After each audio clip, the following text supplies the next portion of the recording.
Hello there, Chris here, and I've got a bit of a special build that I'm doing. I bought this Fine Molds Y-Wing on speculation that it was just going to be thrown into the box of greeblies for parts. I got this for almost nothing. It was advertised as a started kit, had some modifications done to it. I'm like, oh, okay. For the price I paid for it, you know, I was happy just to grab it. I knew the parts were going to be fairly well detailed, and I could just like the original Star Wars kits, I could just use that as part of my my big database of spare parts that I use for my scratch builds and my sci-fi builds. However, on receipt of the box, and let's just get straight into it and I'll show you. So I'd like to do this video all in one if I can. It's actually not too bad. The only part that's missing is the canopy. So let's just have a very quick look through the box. So you can see there's been some construction there. That's actually just press fitted together, the main fuselage bits. Okay, and the pilot's been painted and the cockpit's been done. Let's remove all this and zoom in really closely. And what I'm also going to do is we'll have a quick look at the Bandai version. This came out 10 years after the Fine Molds and is much more detailed. I'm not going to build this one today. It's going to be part of my end of episode 4 diorama that I really want to do with my 1/72 scale perfect grade Millennium Falcon. But I also have this spare base. I kept this one. I'll leave a link up here. I did a little while ago. I built the 1/35th-ish scale AMT TIE Advanced, and I made a base using some Bandai parts and rejigged this up. The kit itself sort of fell apart over time. I gave it to my son to play with, but I kept the base, so I might use this to pose the Y-Wing. Let's have a quick look inside. Alright, here's the parts that have been cut off the sprues, and already a few things have been glued together, not much, just here on some of these parts. So that's the main fuselage pieces. The pieces that have been cut off, I'll just put them in the camera there. So the previous owner has already painted up the cockpit. Okay, and he's done a pretty good job actually. It's some really nice detail in there, so that's glad I don't have to do that. And then he's also painted up the pilot and the seat as well, and I'm pretty happy with that. I might put a quick matte coat on that because it is a bit glossy. And here's all the parts that have been cut off the sprues and a few other ones that have been floating around, all these nacelles. I'll just have a quick look at the sprues themselves, and if there's time I'll whip out the old Bandai kit and have a look. Basically this is just there's two of these. They're both the same, so it's all the pipes and runners and so forth, and the side pieces, and it looks to be, and the landing gear, which I won't use of course. It all looks to be there apart from the canopy. So the canopy itself, the framing is there, okay, but the glass is not there, so there's no clear parts. That's fine. The excuse I'm going to use is like in the movies, sometimes they remove the clear parts altogether to make it easier for filming, no reflections. So I'll do that. So let's get stuck into it. As I go along, oh hang on, we've got a few more sprues here. You don't need to see them right now. I'll show them as we build along. I want to make this a nice quick video because, like I said, this came up just out of the blue, just on spec, and I was expecting to just, you know, throw this into the greeblies bin. But yeah, it looks like it's a nearly complete kit, so why not build it? Why not build it? And I've got that base all ready to go. Instructions look really nice. The color callouts look fantastic. They're in literal color. There's no decals in the kit. Edit that bit out, Chris. There's no decals in the kit, which is fine. I can just mask it because I mean I would do the same on the Bandai kit anyway. Do some chipping. I mean this really lends itself to some heavy weathering. So this is going to be a great practice kit for the Bandai and other ones, particularly trying to get the correct white that they used in all the Star Wars films. So let's get into it. Time to start gluing some pieces in. I've got the pilot in there. I had to super glue him down into the seat. It wasn't the best fit in the world, but at least there's a pilot there. And the controls don't exactly fit, but they sit on his legs all right. I've painted these parts were glued in before by the other owner, but I've just given them a bit of a basic matte black paint, and now it's time to glue them together. So the fit looks really, really good. Can't really complain about that. So let's just glue that together. And what I've done is along the way, I've actually started the Bandai kit because, well, one of the beauties of the Bandai kit is unlike this one, you don't need glue for most of the areas. I do, as a rule, I've made quite a few Bandai Star Wars kits in my time, so I've learnt there's two tricks, and I'll talk about them as we go ahead. But yeah, that fits really nice. Okay, so this piece just slots in here. the nose, and yeah, look at that, it fits pretty good on that one all around. So I'll just put a small dab of glue on there. This fine molds plastic is that really nice Japanese, super hard, crisp sort of Hasegawa plastic, very similar to the Tamiya plastic as well. It's not soft or soap-like we get with some of the FX stuff that's coming out these days. And the panel lines are nice and crisp, so I'm just going to push that down for a little bit. Try not to squeeze too much. Excuse the dirty fingers, I was just gardening this morning before lunch and feeding my chickens. Okay, so I'll just let that set. Now where's the other piece? This is the back piece here that goes in there, and that just slots in. Famous last words. It should slot in nicely. It did on the dry fit. Yep, there we go. And that's a pretty good fit all around. So we'll just put some Tamiya extra thin in here. And yeah, the fit so far looks really, really nice. I haven't seen any complaints, and the detail level is quite good as well. So I'll just let that sit there for a minute, and then I'll put the two cannons in. Let's just move over to this jobby. Look at that. This is the Bandai one.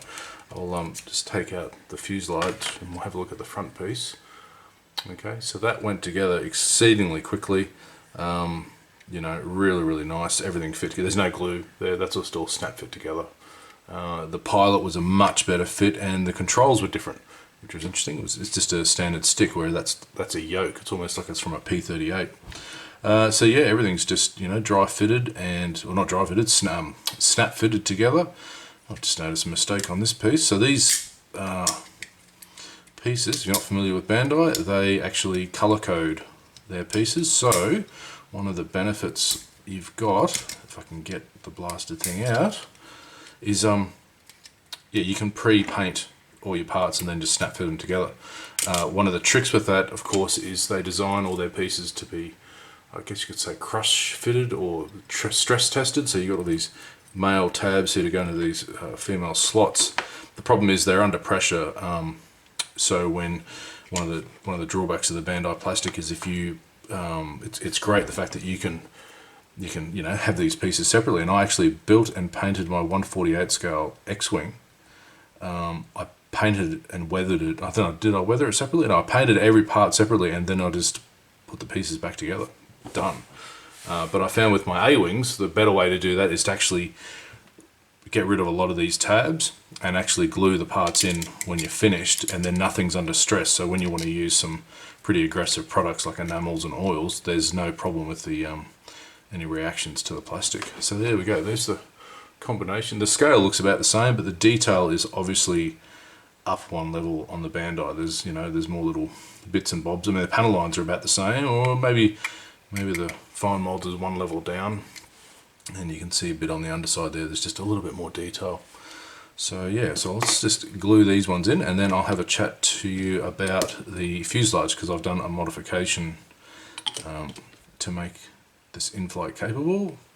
So these cannons just glue straight in, whereas on the Bandai they're keyed in, and by that I mean you can't actually get them in the wrong way.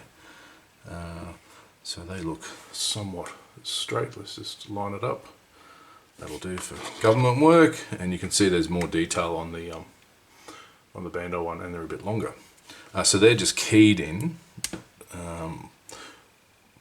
On camera, Chris, if you can see that. It's not a circular slot, it's actually got a flat on one end, and down the hole there, if you can see that, you can see how you've got to match it that way. So this sort of very thoughtful engineering that they put into the kits with Bandai, and I still contend Bandai are the best.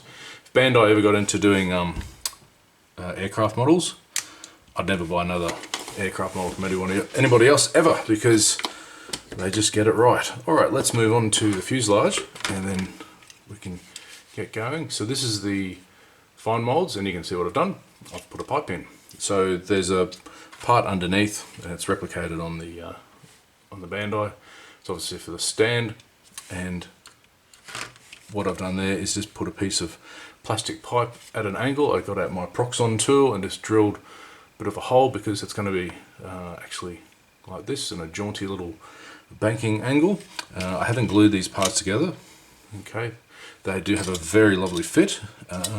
So originally, the original owner, you can see he's prepped this to do an LED in here to put for his engines. And look at that, he's also drilled out a bit of a channel there to put the LEDs. I'm not going to do that, just going to do a straight build. May put the LEDs in the Bandai one. So I'm just going to go ahead and start getting the parts ready for this. But when you compare that to the Bandai, yeah, it's just another level of detail. It's just, you know, just amazing what Bandai can do with injection molding. And all those pieces are dry fit in it, apart from one or two little tiny pieces like these gates here on the wing sections. I've glued them in because just in case they pop out. All right, let's move forward. Adding some more fuselage details is to plug up these gaps. I've done this side. Time to do that side. I've also put the back on there. Can any of you armour modelers recognise what that piece is? It's a Panther rear deck.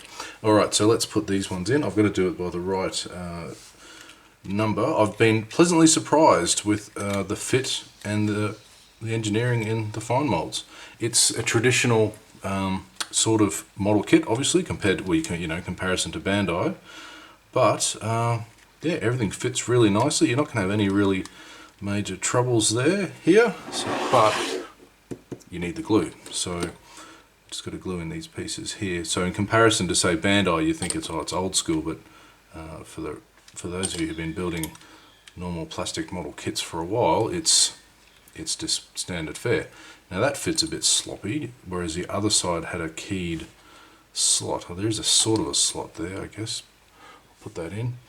Okay, I'll just hold that to let that go off. And then, is there a sequence? Yeah, I've got to do a numbered sequence. So 1, 2, so I've got to put one of these little parts in here. Okay, talk amongst yourselves. So I'm not going to show every single part on camera, but basically just to give you an idea of what's going on involved in the construction. So my fingers are way too big to get that in there, but that should work. That's nice. That, I believe, goes back there. You can get it in. Are we on camera still? Yep. I don't normally do full camera builds on camera. See, it just slots in there like that. It's really surprisingly good fit. But you know, it's fine molds. They make stuff like, for example, the Porco Rosso plane, the Savoia S21. That thing just falls together. It's beautiful. It's a beautiful kit. So yeah, fine molds. You may not have heard of them before, but they're a fantastic company. I definitely recommend their kits. Particularly, they do a lot of Japanese subjects that aren't covered by some of the mainstream manufacturers, and also they do some really nice armour and ships as well. Alright, what have I got left to do? That looks okay to just slot in there. Just on the back here, I need to put in some of these supports, and then I can get onto the engines. You probably hear my black cockatoos in the background there going off. One of the beauties of living with a forest at the back there, I get lots of bird life to remind me that I live in a forest, next to a forest. So yeah, it's quite an interesting experience building this compared to the Bandai, because I keep remembering, even though this is, like I said, a fantastic kit, I need to glue everything in, whereas all this is a pressure fit for the Bandai. Okay, that looks good so far. I'm going to fast forward ahead and do a few more parts. Pipes. More pipes. If I can get it in.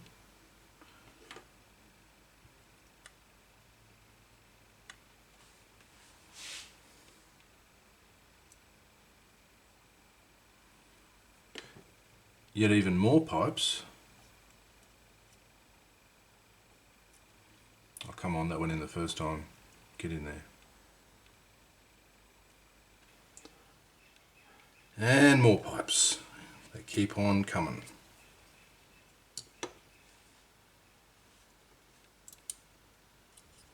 At least they all fit, somewhat.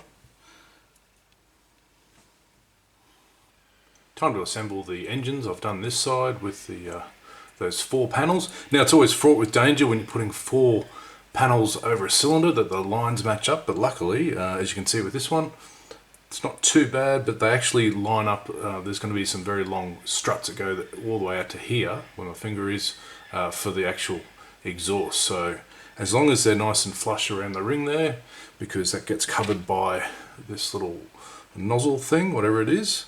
If I just slot that in there, which is in the wrong spot, there.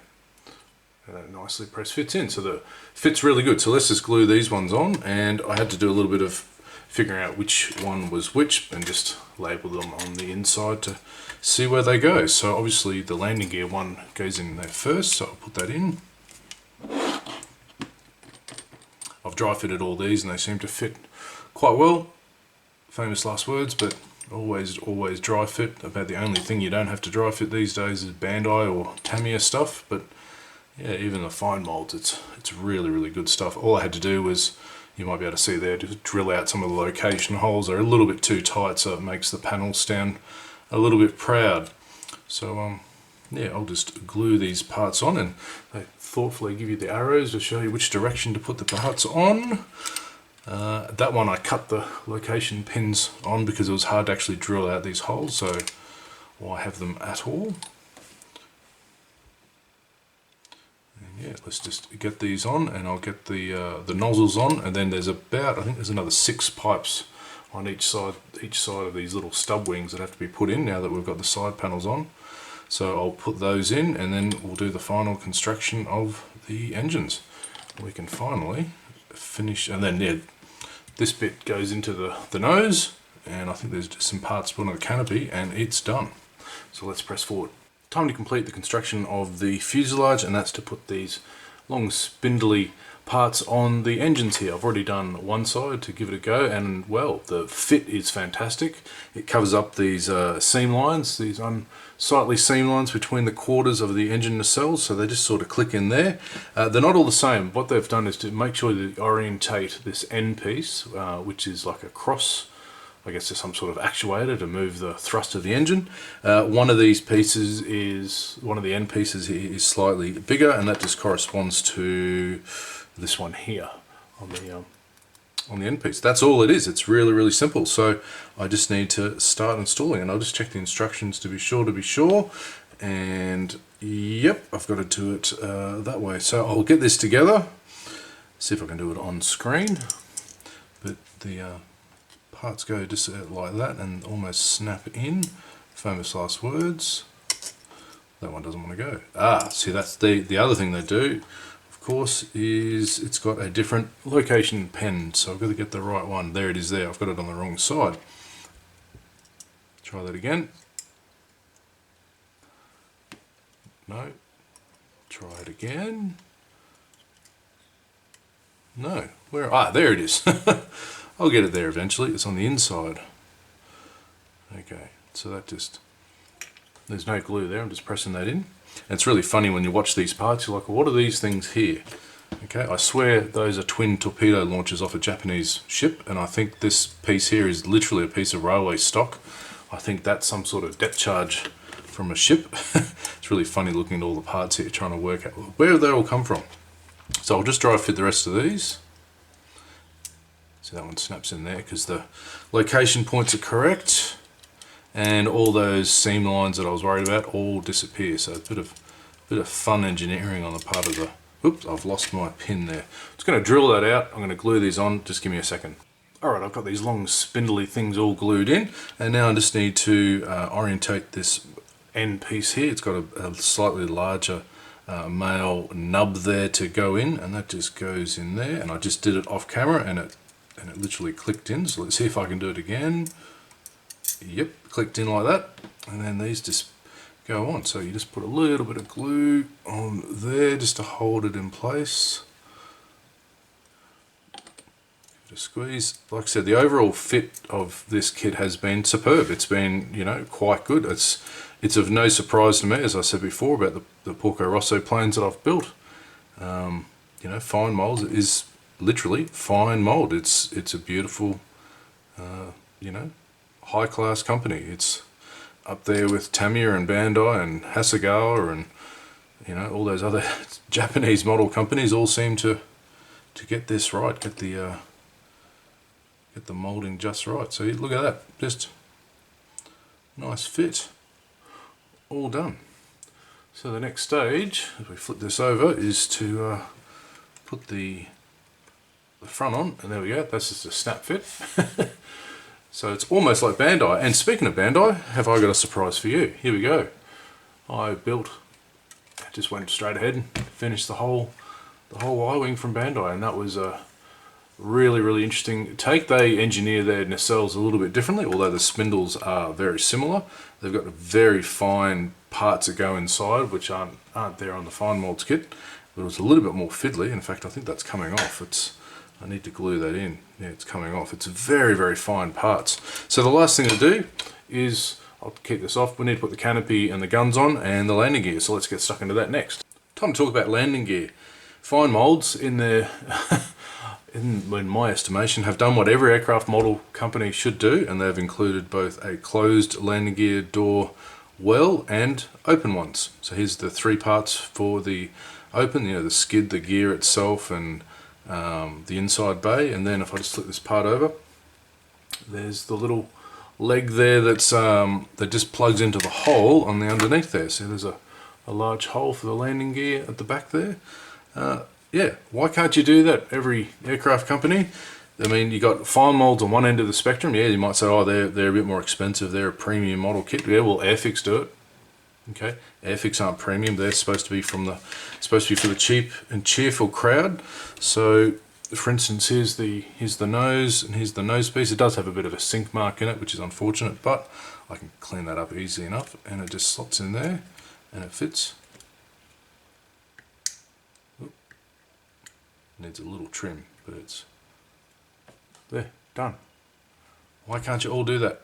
It's my bugbear with with aircraft models these days. Anyway, let's get stuck into it. It's just a simple case of cutting these pieces off and cleaning them up and just shoving them into that thing there. So I'll just do that and it's done, and then we move on. So the only thing left to do is to put this canopy on, and because I've got no glass, remember I said at the start of this video I didn't get any clear parts, so that just slots in there. I'm not going to glue it on because I need to paint some of the parts here. I've only primed them with a bit of black. I want to paint them a slightly different color, and I want to paint the inside of this canopy as well. But it's time to put this together. So this is for the ion cannons, I believe, that are on the top of the Y-wing. I only know that because I've just started to play Star Wars Squadrons on the PlayStation. I got my kids a PlayStation, and of course Dad had to get a game, and I love my Star Wars and I love flight simulators. Wonder why. Alright, so that just goes in there like that, and while that's drying off, I've got the top of my droid, okay, and I just need to put that at the back there, and again that's keyed, just where his little slot is here. It's a little bit better on the Bandai. You actually get two complete droids, two R2 units on the Bandai kit, excuse me, with legs, with the full enchilada. I'll just show you in a second. So here it is on the Bandai kit, and actually, yeah, you can. Oh, can I pull him out? No, it's got his head there. But on the sprues, they give you an extra one and they give you a different type. I think a D5 R2, with a square head, so you can do different Y-wings that were present in that first movie. So let's just get the ion cannons on, and hopefully I haven't done the fit on this, but hopefully they'll go on okay. Famous last words. Yep, that looks pretty good. So just a little tiny dab of extra thin. So it's been quite a different experience doing this Y-wing, the fine molds, with the sort of traditional, gluing of parts compared to, say, the Bandai. I'll just show you. I mean, Bandai gives you the same thing that I'm going to do. No clear part canopy, which is how they filmed a lot of it, or they give you the clear parts. Complete clear parts, so you have to mask them off, and that just slots out. That comes out like that, and that goes off like that. So it's a lot more detail in them too. But this is why Bandai is so renowned for this sort of thing. So yeah, and also you can position these the way you want. And I think they had a lot of the time positioned backwards. Okay, so that ends the. Actually, let's just see. Does that actually fit the? Almost. I won't do that. That finishes, if I'll just get this here, that finishes the build sequence of the fine molds Y-wing, and it's been real pleasurable. It's been a lot of fun. Let me just widen out here and clear away a little bit of stuff, but this has been a real fun build. heartily recommend this kit. It's really good. If you find that Bandai is a bit boring, I've heard a lot of people say that, you know, Tamiya is boring because it's really just assembly, it's no real modeling. Well, there goes the canopy. This is the same thing. It's basically an assembly kit. There's no modeling challenges to come up with. You just have to be careful with all those pipes. There is a trick to getting the pipes in, and that's just to take your time and make sure you've trimmed them. Sometimes you might actually have to cut some of the length of the pipes down a little bit because they're a little bit too long, or they're not too long. It's just hard to get them into their holes. So overall, yeah, great kit. I can't wait to paint this, and that's what's going to be part 2 video. And that's going to be, I'm going to experiment with trying to find the right color, the right Starship White, what do you want to call it, that they used as the base color at ILM. It's a color that if you go to, I think, Archive X paints, they have the correct acrylic colors. I prefer to use lacquers, so I'm going to come up with my mix, which I've used once or twice on Millennium Falcons, but I'll see if I can do it for this one. And out of straight Tamiya paints, and we'll go with that for the next one. So thanks for watching, and I'll see you next time. Cheers.